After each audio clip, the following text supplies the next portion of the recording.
कोर्टाचा आदेश आहे की या राज्यामध्ये निवडणुका घ्यायच्या नाहीत. हे धोरण या मिंदे सरकारने अवलंबले आहे. कारण निवडणुका घेतल्या की लोक जोडे मारतील आणि प्रत्येक ठिकाणी पैशाचा वापर करून मतं विकत घेता येत नाहीत. ही सिनेटची निवडणूक, इकडचा मतदार हा सुशिक्षित पदवीधर, त्यामुळे हा विकत घेतला जाऊ शकत नाही.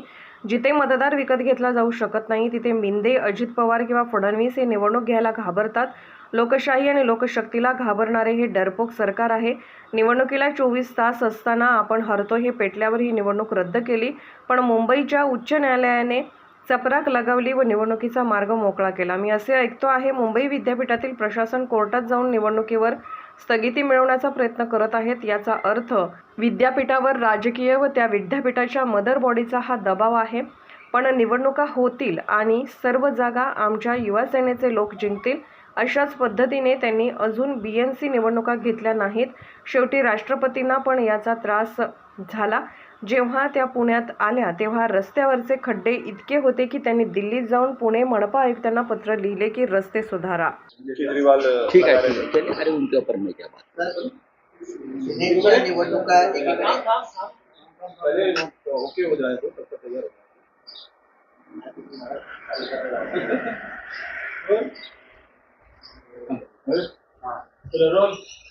सिनेटच्या निवडणुका एकीकडे स्थगित करण्यात आल्या होत्या, मात्र आता त्या मंगळवारी होणार आहेत.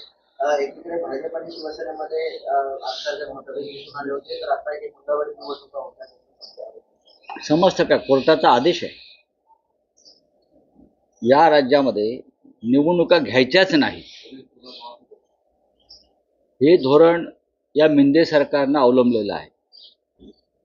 कारण निवडणुका घेतल्या की लोक जोडे मारतील, निवडणुका घेतल्या की लोक जोडे मारतील आणि प्रत्येक ठिकाणी पैशाचा वापर करून मतं विकत घेता येत नाही.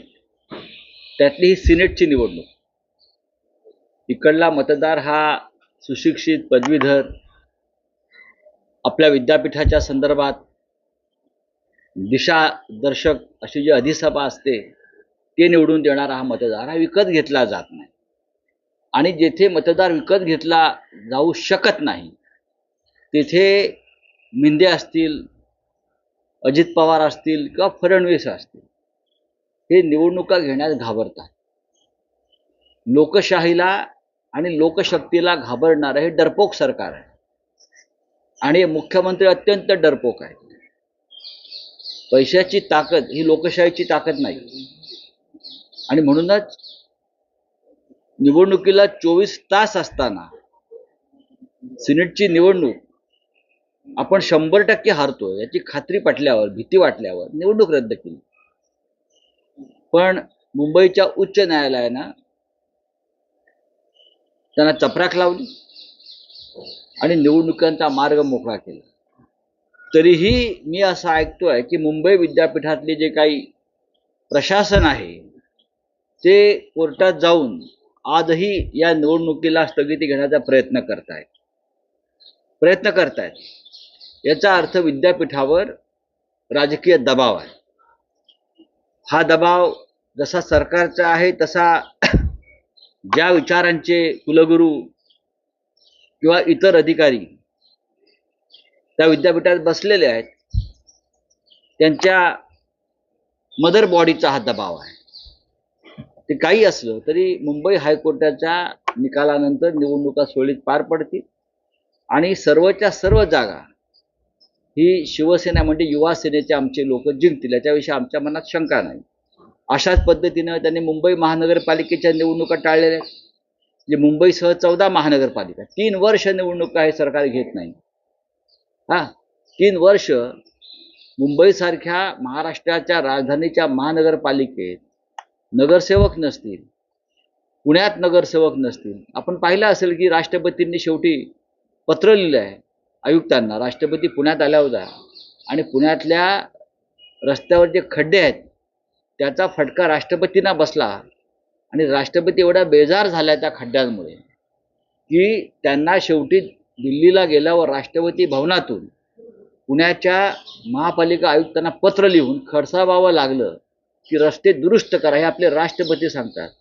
मला भीती वाटत होती की राष्ट्रपतींचा ताफा कुठे खड्ड्यात अडकू नये कारण ज्या पद्धतीनं रस्त्यातल्या पुण्यातल्या खड्ड्यात ट्रकच्या ट्रक आतमध्ये गेलेले आहेत, टेम्पो आतमध्ये खड्ड्यात गेले, तर राष्ट्रपतींचा ताफा अशा कुठल्या संकटात सापडू नये ही भीती आम्हाला वाटत होती. पण 14 महानगरपालिकांच्या निवडणुका संदर्भात सुद्धा कोर्टानं हा अशा प्रकारचा निर्णय घ्यावा. आता निवडणूक आयोगाचे काही अधिकारी मुंबईत येत आहेत, निरीक्षक. निवडणुका कधी घ्यायच्या? विधानसभेच्या. खरं म्हणजे या विधानसभेच्या निवडणुका हरियाणा झारखंड बरोबर घ्यायला हरकत नव्हती, काहीच हरकत नव्हती. जर तुम्ही एक देश एक निवडणुका ही घोषणा करताय, मग एक देश एक निवडणुकीत तुम्ही 4 राज्यांच्या निवडणुका एकत्र घेऊ शकत नाही. आता ऑब्झर्व्हर येतील, पडद्याआड राजकीय चर्चा करतील आणि मग इकडल्या सरकारला ज्या पद्धतीने आणि ज्या तारखेला निवडणुका हव्यात आणि जे शेड्यूल हवे ते ठरवतील. बाकी काय याच्यामध्ये नवीन घडेल असं मला वाटत नाही. बोला. तर 3 टर्म जे निवडणूक आहेत त्या हरियाणा सोबत महाराष्ट्राच्या लागलेल्या पाहायला मिळाल्या. मात्र यावेळेस मात्र महाराष्ट्राची निवडणूक भीती, प्रचंड भीती. ज्यासाठी सिनेटच्या निवडणुका ढकलल्या त्याच भीतीपोटी महाराष्ट्रातल्या विधानसभेच्या निवडणुकाची टाळमटाळ करतायत. त्यासाठी मुंबई महानगरपालिकेसह 14 महानगरपालिकांच्या निवडणुका हे घेत नाही आहेत. हे अत्यंत डरपोक सरकार आहे, भेदरड सरकार आहे, बुळचट सरकार आहे. त्यांना निवडणुका घ्यायला भीती वाटते. ज्या सरकारला लोकांसमोर जायला भीती वाटते त्यांनी इंदिरा गांधींचा आदर्श समोर ठेवला पाहिजे. इंदिरा गांधींच्या संदर्भात मतभेद असू शकतात काही त्यांच्या कार्यासंदर्भात, पण आणीबाणीनंतर प्रतिकूल वातावरण असतानाही इंदिरा गांधी निवडणुकांना सामोऱ्या गेल्या. त्या निवडणुकीत इंदिराजींचा पराभव झाला, पण माझा पराभव होतोय म्हणून इंदिरा गांधींनी निवडणुका पुढे ढकलल्या नाहीत किंवा निवडणुकीला सामोरं जायचं टाळलं नाही, लक्षात घ्या. म्हणून इंदिराजी असतील, पंडित नेहरू असतील, असे जे काँग्रेसचे लोकशाहीवादी नेते होते त्यांच्या चरणांचं तीर्थ या भारतीय जनता पक्षाच्या लोकांनी आणि त्यांचे जे आश्रित आहेत मिंध्यांसारखे, त्यांनी त्यांच्या चरणाचं तीर्थ प्राशन केलं पाहिजे. आज जम्मू काश्मीरचे माजी राज्यपाल सत्यपाल मलिक मुंबईत दौऱ्यावर आहेत. काल त्यांचं मुंबईमध्ये एक भाषण झालं, कार्यक्रम झाला.